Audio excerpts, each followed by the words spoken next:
આજે અમેરિકાના Denver international airport પર એક મોટી વિમાનની દુર્ઘટના ટળી હતી,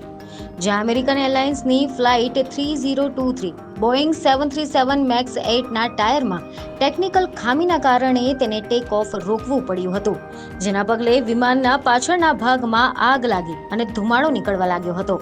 યુએસ સમય અનુસાર બપોરે 2:45 વાગે આ બનેલી ઘટનામાં વિમાનમાં સવાર 6 જેટલા ક્રૂ સભ્યો અને 173 જેટલા મુસાફરોને ઇમરજન્સી સ્લાઇડ્સ દ્વારા સુરક્ષિત રીતે બહાર કાઢવામાં આવ્યા હતા, જેમાં ફક્ત એક વ્યક્તિને સામાન્ય ઈજા થતા તબીબી સારવાર આપવામાં આવી હતી. આ ઘટનાના વાયરલ થઈ રહેલા વિડીયોમાં મુસાફરોને સળગતા વિમાનમાંથી બહાર નીકળતા સ્પષ્ટપણે જોઈ શકાય છે,